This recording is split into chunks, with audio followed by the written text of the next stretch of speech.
രണ്ടു ദിവസത്തേക്കേ ഉള്ളൂ. അത് കഴിയുമ്പോ അവർക്ക് വേറെ വിഷയം കിട്ടും. അതിന് പുറകെ പോയിക്കോളൂ അവര്. രോഹിയുടെ പഠിത്തവും കരിയറും ജീവിതവും എല്ലാം നശിച്ചോല്ലേ മനേട്ടാ. കുറ്റം ചെയ്തിട്ടുണ്ടെങ്കിൽ അതിനുള്ള ശിക്ഷ കിട്ടും. അത് അനുഭവിക്കാതെ പറ്റത്തില്ല. എന്റെ വീട്ടിൽ നിന്നുണ്ടല്ലോ ഒരുത്തൻ. അവനെ വാണിംഗ് കൊടുത്താ. അലീനയുടെ നടക്കുന്ന ഇൻസിഡന്റ് വല്ല അവനെ ശരിക്കും എടുത്തിട്ട് ഇടിച്ചതാ. അപ്പൊ എന്റെ ഇടി പോലീസിന്റെ ഇടി വേണം. ജയിലിലെ ജീവിതം വേണം.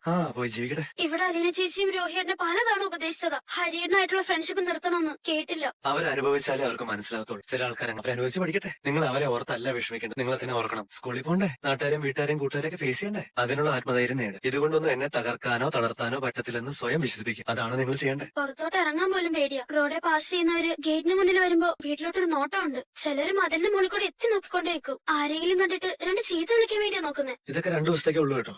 മോള് സമാധാനായിട്ടിരിക്കും. അലീന അവിടെ? ഇവിടെ കിച്ചണിലുണ്ട്. സുലോചനാന്റി വന്നിട്ടുണ്ട്. ആളുടെ കൂടെയാ. ബബിതയോ? ബബിതേച്ച് റൂമില ഫോൺ നോക്കിക്കൊണ്ടിരിക്കുക ഫുൾ ടൈം. പാലാരി നടക്കുന്ന കാര്യങ്ങളൊന്നും ബബിതേച്ച് അറിയുന്ന പോലുമില്ല. അത് വേറൊരു ജന്മ. നീ ധൈര്യമായിട്ടിരിക്കും. അലീന ഉണ്ടല്ലോ കൂട്ട്. ഒന്നും പേടിക്കണ്ട. അവള് നിന്റെ കാര്യങ്ങളെല്ലാം വേണ്ട പോലെ മനുവേട്ടൻ എവിടെ പോയതാ? ഞാൻ ഹോസ്പിറ്റലിൽ പോയി വൈജാന്റെയും ബാലചന്ദ്രങ്ങളെയും കണ്ടു. അച്ഛനെന്താ പറഞ്ഞു? എല്ലാവരോടും പിണങ്ങിയിരിക്കുന്ന മട്ടിലിരിക്കുക. എന്നോട് അധികം സംസാരിച്ചില്ല. എനിക്കറിയാലോ, ടെൻഷനിലാണ്. ഞാനും കൂടുതൽ സംസാരിച്ചില്ല. മോളെ, എനിക്ക് വേറെ കോള് വരുന്നുണ്ടേ. ഞാൻ കട്ട് ചെയ്യുവാണേ. വിളിക്കാം. രാവിലെ എണീറ്റോ? എണീറ്റതാണോ ഇന്നലെ രാത്രി ഉറങ്ങാത്തതാണോ ഓർമ്മയില്ല. ഞാൻ രാവിലെ കടപ്പാട്ടൂർ പോയിട്ട് വരിക. ഇന്നലെ പോയില്ലായിരുന്നു. ഇന്നലെ ഞാൻ സുലുവിനോടെ കൊണ്ടുവിട്ടിട്ടുണ്ടായിരുന്നു. ഇന്നലെ രാത്രി അവളെ പിള്ളേർ കൂടെ ആയിരുന്നു. എന്റെ ഫോൺ കിട്ടിയോ? കൊണ്ടുവന്നിട്ടുണ്ട്. ഇത് താൻ ചോദിച്ചപ്പോഴേ അവള് തന്നോ അതോ മടിയായിരുന്നു? ചോദിച്ചപ്പോഴേ തന്നു. ഫോണില്ലാതെ ഞാൻ വല്ലാതെ കിടന്നു. ഇല്ലാതിരുന്നതേ നന്നായി. സത്യം പറഞ്ഞ ബുദ്ധിമുട്ടുകൂടെ എനിക്കായിരുന്നു. ബാലേട്ടനെ വിളിച്ചിട്ട് കിട്ടാത്തൊരു മുഴുവനെ എന്നെ വിളിച്ചോണ്ടിരുന്നേ. എനിക്ക് ഇവിടുന്ന് പോണം ഗോ. എനിക്ക് എന്റെ വീട്ടിൽ അത് ഡോക്ടർ പറയുന്നത് എങ്ങനെയാ? ട്രീറ്റ്മെന്റിലല്ലേ ഇപ്പോഴും? എന്നാ ട്രീറ്റ്മെന്റ് കുറെ ഗുളിക കഴിക്കുന്നു, വെറുതെ കിടക്കും. ഇവിടെ കിടക്കുന്നേക്കാൾ എനിക്ക് ആശ്വാസം വീട്ടിൽ പോയി കിടക്കും. ഇവിടെ കിടന്ന ടെൻഷൻ കൂടത്തേ ഉള്ളൂ. ഡോക്ടർ വരുമ്പോൾ നമുക്ക് സംസാരിച്ച് നോക്കാം. ഇല്ലെങ്കിലും ഞാൻ ഇവിടെ ഇങ്ങനെ ചുമ്മാ കിടന്നാൽ ശരിയാവും. താൻ ഡോക്ടറെ പോയി ഒന്ന് കാണണം. എനിക്ക് ഡിസ്ചാർജ് ചെയ്തണമെന്ന് ഡോക്ടറോട് പറയണം. നിർബന്ധമായിട്ട് പറഞ്ഞു. ഒന്നും കൂടെ ആലോചിച്ചിട്ട് പോരേ ബാലേട്ടാ. വീട്ടിലോട്ട് ചെന്നിട്ട് എന്നാ ചെയ്യാനാ? താൻ ചെന്ന് ഡോക്ടറോട് പറ. ഞാൻ പറഞ്ഞു നോക്കാം. Good morning mister Menon. Morning sir. എന്താണ് പ്രോബ്ലം? ഡിസ്ചാർജ് വേണം തോന്നുന്നുണ്ടോ? എനിക്കിനി ഇവിടെ വയ്യ ഡോക്ടർ. ഔട്ട് ഓഫ് റേഞ്ച് ആയ ഫോൺ പോലെ ഞാനിപ്പോ ഇവിടെ. എനിക്ക് പുറം ലോകമായിട്ട് ഒരു ബന്ധമില്ല. എന്റെ വീടുമായിട്ടൊരു ബന്ധം. ഫോൺ ഉണ്ടല്ലോ കയ്യില്, പിന്നെന്താ വേണ്ടേ? എന്റെ എല്ലാ സപ്ലൈയിലും കട്ട് ഓഫ്. അങ്ങോട്ടും ഇല്ല ഇങ്ങോട്ടും ഇല്ല. സർ, ഞാൻ എന്റെ വീട്ടിലുണ്ടായിരിക്കേണ്ട സമയം. താങ്കളൊരു ഹാർട്ട് പേഷ്യന്റ് ആണ്, അത് മറക്കരുത്. ഇവിടെ കിടന്ന് ഞാൻ പെട്ടെന്ന് ക്രോണിക് ഹാർട്ട് പേഷ്യൻ. എന്റെ മനസ്സിൽ വലിയ സംഭവങ്ങൾ നടക്കാം സർ. എനിക്ക് എന്റെ വീട്ടിൽ ചെന്ന് മക്കളോടൊപ്പം ഇരുന്ന ഇതിനൊക്കെ ഒരു ആശ്വാസം. വീട്ടിൽ ചെന്നിട്ട് എന്തിനാ ഉദ്ദേശിക്കുന്നത്? ഡോക്ടർ, എന്റെ മകൻ ചെയ്യില്ല. 3 പെൺകുട്ടികൾ മാത്രമാ വീട്ടിൽ. അവർ സ്കൂളിലും കോളേജിലും ഒന്നും പോകുന്നു.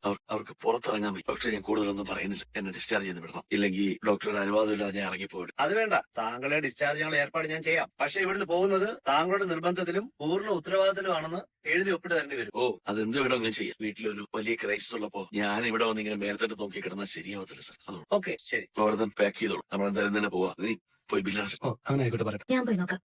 അച്ഛനെങ്കിൽ പോകുന്നു. പോന്നു. നീ എന്നാ ചെയ്യായിരുന്നു? വീട്ടിലിരുന്ന് പഠിക്കുക. ക്ലാസ്സിൽ പോകുന്നില്ലല്ലോ. ക്ഷീണിച്ചു പോയല്ലോടാ നീ. അച്ഛനും ക്ഷീണോ? ഹോസ്പിറ്റലിൽ നിന്ന് ഇറങ്ങി പോന്നല്ലേ? തിരിച്ചു വന്നല്ലോ. അച്ഛന് ചായ കഴിക്കാൻ എന്തെങ്കിലും വേണം. ഞാൻ ആദ്യം മുറിയിലോട്ട് കയറി ഈ രോഗിയുടെ വേഷം. അച്ഛാ, ചായ കൊണ്ടുവരാട്ടോ. ആയിക്കോട്ടെ. ബബി എന്തി മോളെ? റൂമിലുണ്ട്. ഇപ്പൊ അമ്മയുടെ റൂമിലോട്ട് താമസം മാറ്റിയേക്കോ. ഇവിടെ ആരെങ്കിലും വരുന്നതും പോകുന്നതൊന്നും അവൾ അറിയുന്നില്ലേ? അറിഞ്ഞാലും മൈൻഡ് ചെയ്യാറില്ല. അവള് വീട്ടിലെങ്ങും അല്ല അച്ഛാ, വേറെ ഏതോ ലോകത്താ. അത് ശരിയല്ലല്ലോ. എവിടെ ശരി? അറിഞ്ഞായിരുന്നോ എന്നത്? ഹസ്ബൻഡ് പോയി. പോയെന്നോ? അല്ല, ഡിസ്ചാർജ് വാങ്ങി പോയെന്ന്. അതെന്നാ പെട്ടെന്ന് പോയേ? ഇവിടെ പലരും കാണാൻ വരുന്നു. ഓരോ ചോദ്യങ്ങൾക്കും മറുപടി പറയേണ്ടി വരുന്നു. എനിക്കുണ്ടാ പ്രശ്നം. ഇവിടെയും പലരും വരുന്നു. പരിചയമുള്ളവരോട് മുഖം കറുപ്പിച്ച് സംസാരിക്കാൻ പറ്റില്ലല്ലോ. എന്നാ ചെയ്യാനല്ലേ? നമ്മള് തേനെ പാല് ചക്കരയെന്നൊക്കെ വിളിച്ച് വളർത്തിക്കൊണ്ടുവരുന്ന മക്കളാ. ഇപ്പോഴും കുഞ്ഞുങ്ങളാണ് നമ്മുടെ വിചാരം. പക്ഷെ അവര് കാട്ടിക്കൂട്ടുന്നൊക്കെ കണ്ടാലോ? എന്റെ മോൻ കുഴപ്പക്കാരനൊന്നും അല്ലായിരുന്നു. ചീത്ത കൂട്ടുകെട്ട് കാരണം അവനൊരു അബദ്ധം പറ്റിപ്പോയതാ. ഇത് ആദ്യത്തെ അല്ലല്ലോ. മാഡത്തിന്റെ മകളാണെന്ന് പറഞ്ഞ് ആദ്യം ഒരു പെങ്കുച്ച് ഇവിടെ ബൈസ്റ്റാൻഡറായിട്ട് വന്നില്ലേ, അലീന? അതിനെ ഇവര് രണ്ടുപേരും ചേർന്ന് മയക്കുമരുന്ന് കൊടുത്ത് റേപ്പ് ചെയ്യാൻ നോക്കിയിട്ടുണ്ടല്ലോ. ഇതൊക്കെ നിങ്ങളോട് ആര് പറഞ്ഞു? പത്രത്തിലുണ്ടല്ലോ വിശദമായിട്ട്. ആ പെങ്കുച്ച് തന്നെ താൻ വയറ്റി കുത്തിയതും അവന്മാരെ പേടിച്ച് സ്ഥലം വിട്ടതും എല്ലാം ഉണ്ടായിരുന്നു. ഞാൻ വായിച്ചതല്ലേ. ആ പെങ്കുച്ചിനാന്ന് ഇവിടെ കൊണ്ടുവന്നല്ലേ രക്ഷപ്പെടുത്തിയത്, അതും ശർമ്മ ഡോക്ടർ. നിങ്ങൾക്ക് ന്യൂസ് പേപ്പർ വായിക്കാനൊക്കെ സമയം കിട്ടുമോ ഈ ജോലി തിരക്കിനിടയില്? ചില വാർത്തകളൊക്കെ കാണുമ്പോ വായിക്കാൻ തോന്നും. മാഡത്തിന്റെ മോൻ അന്നാ കൂട്ടിയിട്ട് വേണ്ടാന്ന് വെച്ചാൽ മതിയായിരുന്നു. ഇപ്പൊ ഇതിനകത്ത് വന്ന് പെടത്തില്ലായിരുന്നു അല്ലേ? എനിക്കിപ്പോഴും വിശ്വാസം വരുന്നില്ല അവനുണ്ടായിരുന്നു എന്ന്. അവന്റെ പേരും കൂടെ കൂട്ടിച്ചേർത്തതായിരിക്കും. നമുക്ക് അങ്ങനെ ആശ്വസിക്കാം. ബാലേന്ദ്രൻ എപ്പോഴാ ഡിസ്ചാർജ് ആയി പോയത്? 11 മണിയായി കാണും. മാഡത്തിനോട് എന്നെ പറയാതിരുന്നേ പോകുന്ന കാര്യം. നിങ്ങൾക്കിപ്പോ കാര്യങ്ങളൊക്കെ അറിയാമല്ലോ, പിന്നെ എന്നാത്തിനാ അങ്ങനെ ചോദിക്കുന്നത്? മാഡം ഞാൻ വീട്ടിലോട്ടില്ലെന്നാരും പറയുന്ന കേട്ടു. നിങ്ങൾ പിരിയാൻ പോവാന്ന്. ഇവിടെ ന്യൂസ് പിടുത്തം ഭയങ്കര കൂടുതലാണല്ലോ. ഫാമിലി കോർട്ടിലെ വക്കീലിനെ ഇവിടെ വിളിച്ചു വരുത്തി സംസാരിക്കുമ്പോ കുറച്ചൊക്കെ ചോർന്നു പോവും. അതിനാരെയും കുറ്റം പറഞ്ഞിട്ട് കാര്യമില്ല. മാഡത്തിന്റെ ആങ്ങളമാര് വന്ന് ഉപദേശിക്കുന്നു, മറ്റ് റിലേറ്റീവ്സ് ഉപദേശിക്കുന്നു.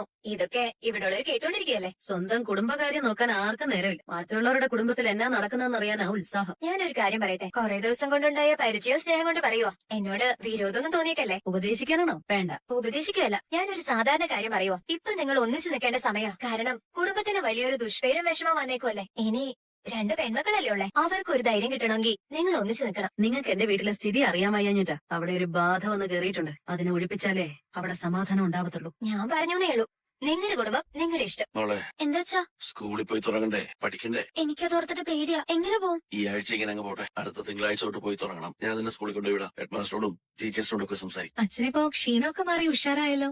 നിങ്ങളെയൊക്കെ കണ്ടപ്പോ തന്നെ സമാധാനമായി. എത്ര ദിവസമായി അച്ഛന് ഞാൻ ചായ തന്നിട്ട്. അച്ഛാ, ഈ സ്നാക്സും കൂടി കഴിക്കണേ. ബണ്ണും റസ്കും ബിസ്ക്കറ്റും ഒക്കെ ഉള്ളൂ. ഹോസ്പിറ്റലിൽ നിന്ന് ഡിസ്ചാർജ് ചെയ്യാതെ കയറിയല്ലേ ഉള്ളൂ, ഇത്രയൊക്കെ മതി. അച്ഛൻ ഇങ്ങോട്ട് ഇരിക്കും. അലീന, നിന്നെ പോലീസ് സ്റ്റേഷനിൽ കൊണ്ടുപോയി പാതിരാത്രി വരെ കസ്റ്റഡിയിൽ വെച്ചതിന്റെ വിശദാംശങ്ങളൊക്കെ ഞാൻ പിന്നീട് ഗോവർദ്ധൻ പോലും ഒന്നും തുറന്നു പറഞ്ഞു. ഞാൻ ഗോവർദ്ധനങ്ങളിനോട് പറഞ്ഞായിരുന്നു അച്ഛനെ വിഷമിപ്പിക്കരുതെന്ന്. എന്നെ ഏതെങ്കിലും രീതിയിൽ പോലീസുകാർ ഉപദ്രവിച്ചെങ്കിൽ പറയണം. ന്യായം നടത്തുമ്പോ എല്ലായിടത്തും അത് കാണിക്കണ്ടേ? ഞാനറിയാത്ത പോലീസുകാരൊന്നും അല്ല പാലയിലുള്ളത്. എന്നിട്ട് SI എന്റെ കൺമുന്നിലിട്ടാ എന്റെ മകന്റെ മുഖത്തടി. നിയമം നടപ്പിലാക്കുന്നതും മനഃപൂർവ്വം പക തീർക്കുന്നതും രണ്ടും തമ്മിൽ വലിയ വ്യത്യാസമുണ്ട്. എന്റെ കാര്യത്തിൽ സഹായിക്കാൻ ആളുണ്ടായിരുന്നു അച്ഛൻ. മാമച്ചനങ്ങളും ഗ്രീസമാന്റിയും രേവതിക്കുട്ടിയൊക്കെ തക്ക സമയത്ത് വേണ്ടത് ചെയ്തു. പാലായിലെ ഡിവൈഎസ്പി സാറ് നേരിട്ട് സ്റ്റേഷനിൽ വന്ന് എന്നെ വിട്ടയക്കാൻ പറഞ്ഞു. അവർ തന്നെ രാത്രി കസ്റ്റഡി വെക്കാനുള്ള കാരണം രോഹിത്തിന്റെ ഹരിയുടെയും പേരില് ഞാൻ പരാതി കൊടുക്കണം. വയറ്റില് കത്രിക കൊണ്ട് മുറിഞ്ഞ കേസ് അവർക്ക് കുത്തിപ്പൊക്കണം. ഞാൻ പരാതി തരില്ല എന്ന് പറഞ്ഞപ്പോ അവർക്ക് വാശിയായി. രണ്ടുപേരെ എനിക്കറിയാം, ഗോപാലകൃഷ്ണ പണിക്കരും രമേശ് നമ്പിയാരും. വരും എന്റെ അടുത്ത്, എനിക്ക് കിട്ടും അവസരം. അച്ഛൻ ഇരുന്ന് ചായ കുടിക്കും, ഇതൊക്കെ കഴിക്കുകയും ചെയ്യും. കൃഷ്ണനെ പോവാം. എന്തെങ്കിലും ആവശ്യം ഉണ്ടെങ്കിൽ വിളിച്ചാൽ മതി. കോളിംഗ് ബെല്ല് ഉണ്ട് എപ്പോഴും. അച്ഛാ, ഞങ്ങൾ താഴോട്ട് പോവാണേ. അച്ഛനെ പോന്നു. ഞാനോ?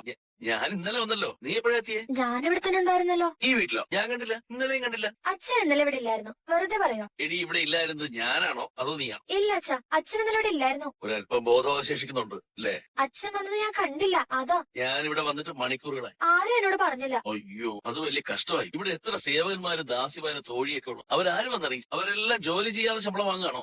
അച്ഛൻ എന്നെ കളിയാക്കുവല്ലേ? അച്ഛാ, ഞാൻ റൂമിൽ കിടന്ന് ഉറങ്ങിപ്പോയി, അതാ. രോഗിയുടെ വിവരങ്ങളൊക്കെ നീ അറിഞ്ഞായിരുന്നു. അവൻ വേറെ വീട്ടിലേക്ക് മാറി. 2 ദിവസമായിട്ട് അവിടെയാണ് താമസം. ഒരു ചെലവില്ല. ഫുഡും അക്കോമഡേഷനും ഒക്കെ ഫ്രീയാ. മക്കളൊക്കെ പഠിച്ചൊരു നിലയിലെത്തണം, മാതാപിതാക്കളെ ബുദ്ധിമുട്ടിക്കാതെ സ്വന്തം കാലിൽ നിന്ന് പ്രാപ്തരാകണം എന്നൊക്കെ പറയാറില്ലേ? അവൻ സ്വന്തം കാര്യം നോക്കി. ഇനി ആരൊക്കെയാണ് അച്ഛനമ്മയെ ആശ്രയിക്കാതെ സ്വന്തം നിലയിൽ ജീവിതമാർഗങ്ങൾ തിരഞ്ഞെടുക്കാനുള്ളവർ? അമ്മയുടെ മനസ്സിൽ നിന്ന് അലീന ചേച്ചിയുള്ള വൈരാഗ്യം കളയാതെ അമ്മയ്ക്ക് ഒരിക്കലും സുഖവും സമാധാനം കിട്ടത്തില്ല. അവൾ എന്റെ മനസ്സിൽ നിന്ന് ഇറങ്ങി പോണോ ആദ്യം അവളെ ആ വീട്ടിൽ നിന്ന് ഇറക്കി വിടണം. അല്ലെങ്കിൽ അവള് ചത്തെന്നറിയണം. ഒരു കണക്കിന് വൈജ പറയുന്നത് ശരിയാ. നീ വന്നതിന് ശേഷമാണ് ഈ കുടുംബം നശിച്ചു പോയത്. ശ്വാസം ഒരു നേരം നിലച്ചു പോയാ 2 ദിവസം കൊണ്ട് ചീഞ്ഞ് പുഴുവരിക്കുന്ന ശരീരമാണ് കൊണ്ട് നടക്കുന്നതെന്ന ചിന്ത വേണം എല്ലാവർക്കും.